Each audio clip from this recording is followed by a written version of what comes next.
Hebrew and Greek. I studied Hebrew and Greek under he was an Arab. He was a Seventh-day Adventist, but he was a former Christian school Bible teacher. So I learned the Hebrew and Greek, and the Hebrew and Greek is a more precise language than English is.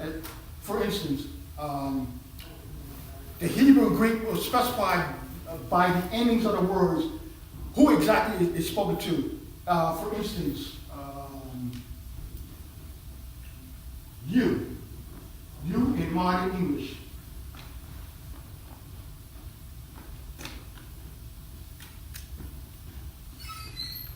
In modern English, this is both singular and plural. But as far as the Hebrew and Greek is concerned, Hebrew and Greek both have different endings for you, so you know if it's talking about one person or it's talking about more than one person. So here's the thing for the these and the thous. Let me repeat this. Your pronouns will start with T. Thy, thine, thou, thee. These are all singular. Okay? So whenever you see thy, thine, thou, thee, these are only talking about one person, singular. Any pronoun that starts with a Y, ye, you, and your. You're talking about more than one person. More than one person. So these are plural pronouns. So you only find this in the King James Version of the Bible. So when you see ye, you, and your, you're talking about more than one person. For instance, let's take a text. Let's see. Let's go to turn to John 3 and 7. I mentioned that last week also. Turn to Gospel according to John, chapter number 3, verse number 7.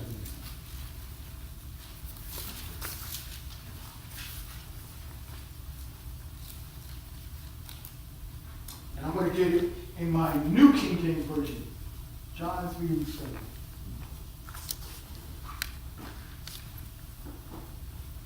I'm going to read what the New King James Version says, and then I'm going to have someone read the King James Version. Okay, John 3 and 7 in New King James. Listen very carefully.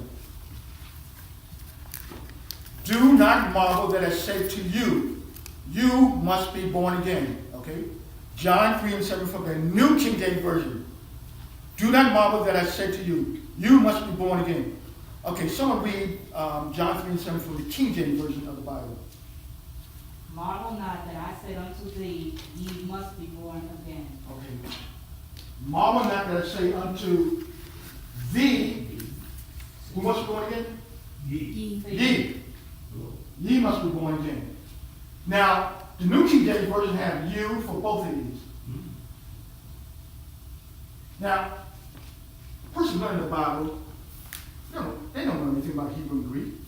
They read that, they know that Jesus is talking to who? Who's Jesus talking to? Nicodemus. Okay. The rest of the disciples weren't present.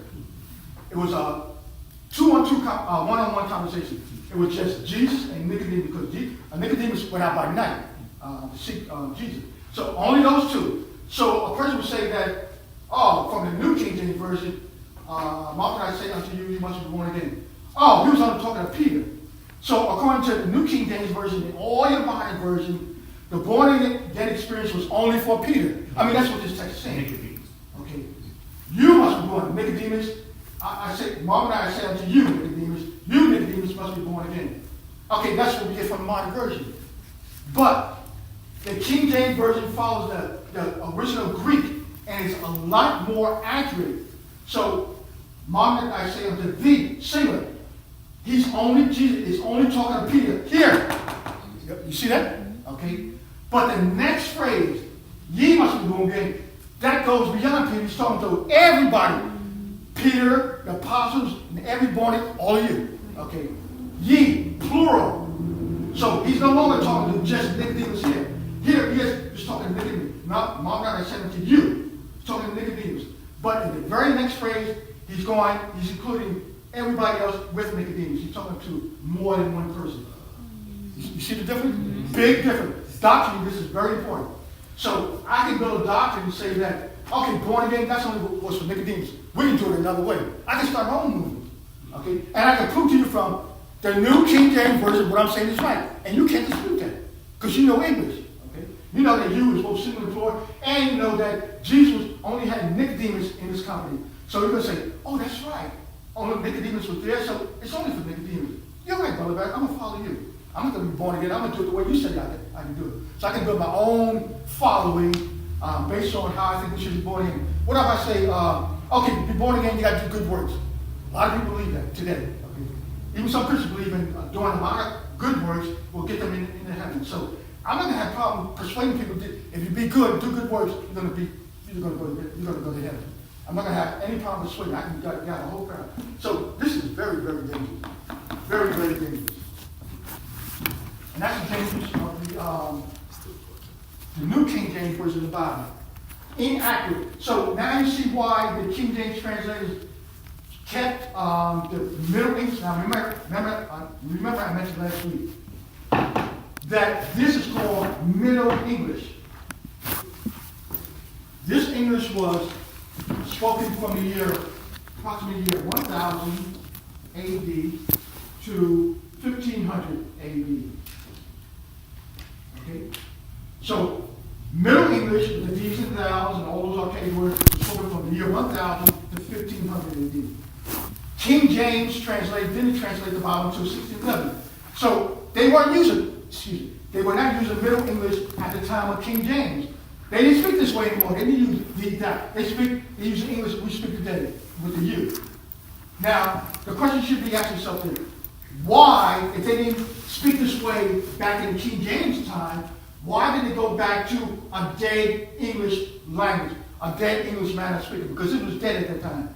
Because they wanted to be faithful to the original Hebrew and Greek. Hebrew and Greek said this. Okay, we're very, very accurate, very, very specific. And a lot depends on you being specific as far as knowing what the Holy Ghost inspired writer to say. So that's why the King James translators say, okay, we're not going to use the English of 1611. We're going to go back to the English of 1000 to 1500 because that English expresses the accuracy of the Old Testament Hebrew and the New Testament Greek. That's why the King James translator uses these and that. We say, oh, I don't like that, I don't understand it, because people are ignorant. That means you're stupid, you just don't know. They don't know that the Holy Ghost was very specific when he told the apostles and the apostles write something. The Holy Ghost distinguished between one person and more than one person. And we as pastors, teachers, we have to be aware of this also. We don't want to lie to people. We got to be specific. So when you read ye in your Bible, keep in mind this is plural. It does not mean the same thing as you. My English you, I'm talking about. But in the Middle English, ye and you are both plural. Okay. This is, you may say, what's the difference? This is your subject. This is a predicate. This is an object. Okay. In a sense, you have a subject and then you have an object. This is going to be the object of the word. So, as far as the object is concerned, you is plural in Middle English. As far as the subject is concerned, this is plural. Okay. Ye, subject plural. You, object plural.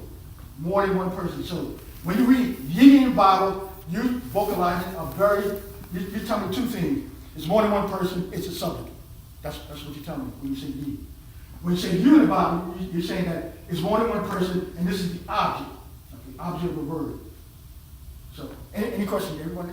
Okay, it's a lot of clear, but this is why it's important that you have the these and the thou. And you're only going to find it in your King James Version of the Bible. You're not going to find it in any of the over 400 existing English manuscripts. You're not going to find it in detail. That in and of itself means that the King James Version of the Bible is much, much, much, much more accurate than the New King James Version or any other modern version. And the people who got up Sunday after Sunday, they're ignorant of this. They're preaching from the modern version, including the New King James Version. They're not aware of all this. So, if a preacher, as I mentioned last week, if a preacher is preaching on John 3:7, he can't, unless he knows this, he can't accurately teach the people. Okay. he can't actually teach it because he doesn't know this. He thinks you don't talk to Raymond, so it's up to you. So you got to be aware of these things. Okay. Anything else for is? Okay. I hope you brought your sheets of handout last week. We're going to look at the New King James Version problems. So hopefully you oh, that's right. If you need your copies. So hopefully the rest of you brought your, because I don't have that many left. You don't have enough for Erica and. Oh, yeah, that's right. Yes, I did. Yes, I did.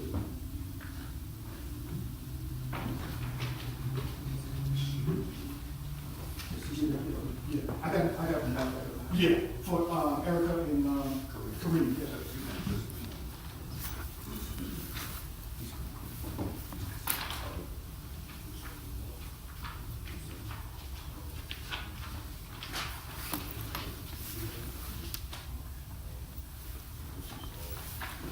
okay, we're going to go over, now we're going to go into specifics. Let's look at the New King James Version of the Bible and look at what is so wrong, in addition to what I told you about so far. What is so wrong about the New King James Version of the Bible? Notice I labeled this New King James Version problems, because there are big problems with the New King James Version of the Bible. Look at number one. The word Lord, capital L, capital O, capital R, capital D, is removed 56 times out of the New King James Version of the Bible. In other words, the Holy Spirit inspired his writers to write Yahweh. Lord is translated from the Hebrew word Yahweh.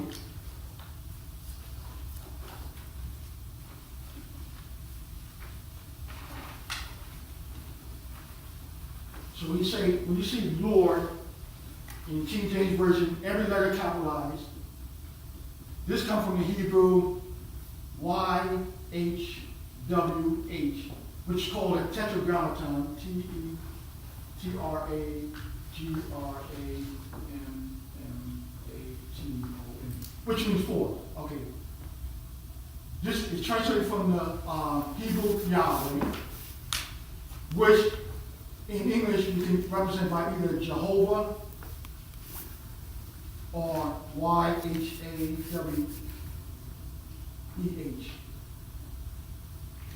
So 56 times the New King James Version omits Yahweh, which is the Old Testament name of God. The revelation of God in the Old Testament was under the name Yahweh, which is Jehovah or Yahweh.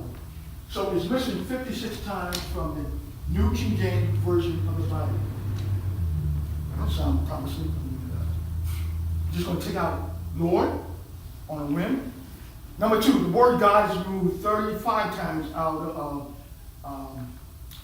the New King James Version of the Bible. So they delete the word God 35 times. The name Jehovah is missing altogether. Now, you may say, where's Jehovah? Turn to Exodus 6 and 3 in the King James Version of the Bible. Exodus 6 and 3.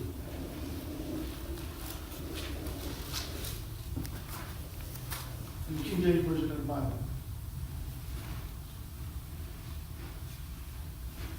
Okay, and it reads, "And I appeared unto Abraham, unto Isaac, and unto Jacob by the name of God Almighty, which is El Shaddai, but by my name Jehovah was I not known to him." So, let's see what the New King James Version has. Exodus 6 and 3 from the New King James Version.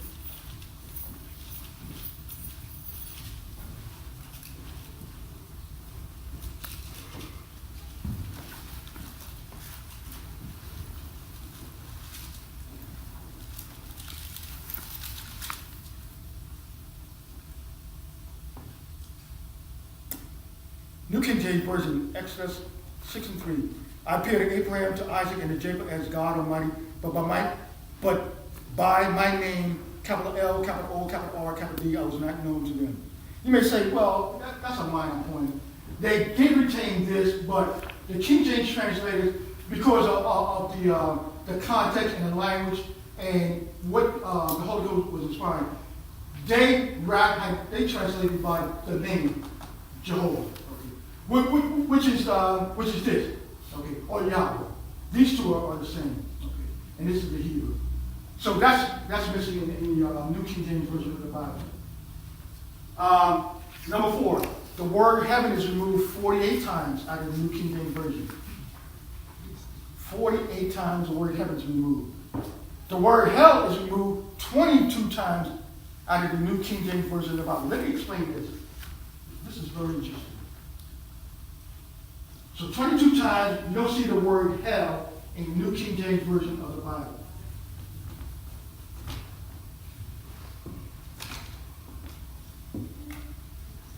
Hell. In the Old Testament, this is translated from Sheol. This is Old Testament.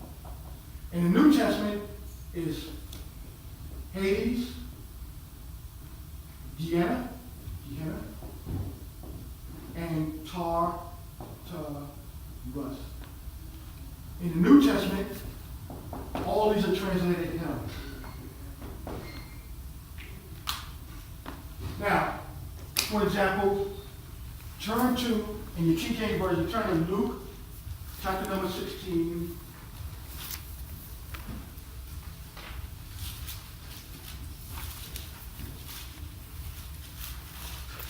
We'll look at the account of rich man and Lazarus. Luke 16:23. And then I'm going to look at Luke 16:23 from the New King James Version of the Bible. Luke 23:16.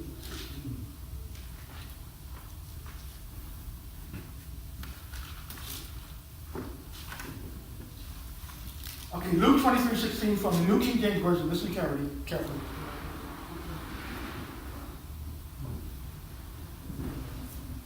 I'm sorry, 16. I'm sorry. 16:23. 16:23. I'm sorry. Transposing the numbers here. Luke 16:23. And the New King James Version. So it was that the beggar died, was carried by the angels to Abraham's bosom. The rich man also died and was buried. Okay, 23. I'm sorry, 23. And being in torments in Hades, this is New King James Version, 23. And being in torments in Hades, he lifted up his eyes and saw Abraham afar off and Lazarus in his bosom. So I'm going to read 16:23 from the King James Version. And in hell he lifted up his eyes, being in torments, and seeth Abraham afar off, and Lazarus in his bosom. Okay, so the New King James Version has Hades, and the King James Version has hell. Let me ask you a question. How many people here know what Hades is? Do we know where he is? What it is? Can you explain Hades? Nobody, right? I thought the singing's hell. Wasn't it like No. Greek mythology? Okay, we're gonna go into that. Okay, Greek mythology. Yeah. Okay. Most people, I say the average person on the street, average even Christian, don't even know what Hades is. Not that they should. They don't know what Hades is. Okay. Erica knows it's based on Greek mythology, which is true. Okay, it is based on Greek mythology. But how many people know that?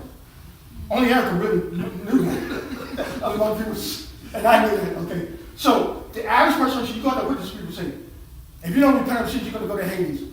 Hades? Oh, that sounds like a fun place to go. They don't know what Hades is. But if you stop the average person on the street and say, if you're not born again, you're going to go to hell. How many think that person's going to know what hell is? Yeah. I don't care. The average 5-year-old know what hell is. Okay. The average person on the street, born again, not born again, knows what hell is, and they're going to be terrified. Hell? Oh no, I'm not going to go to hell. Yes, anybody? Are you going to go to heaven, hell? Heaven or hell? I'm going to say heaven. I'm going to go to heaven. Are you going to go to heaven or Hades? Oh, I might go to Hades. It doesn't make a difference. Heaven or Hades doesn't make a difference. They don't know what Hades is. So that's why the King James Version translated this word to hell, because they knew that the average person doesn't know what Hades is. So they said that, okay, nobody's going to recognize Hades. So we're going to translate it hell, which everybody recognizes as a place of the damned, is a place that's hot, it's a place you don't want to go because you're going to be in eternal torment. That's why the King James translators, in their wisdom, being led of God, that's why they translated the Greek word, I mean, this is a Greek word, Hades. Okay? They translated the Greek word hell instead of Hades. so people could understand. Oh, praise the Lord, welcome. People understand exactly what the Bible is talking about. So the rich man woke up in hell, and people read that they can know exactly what hell is. Hades, the average person will not know what Hades is. So even though technically Hades in Luke 16:23 is correct, technically, the person on the street doesn't know what Hades is. When you say hell, they can know exactly what hell is. That's why the king... Channeling my wife.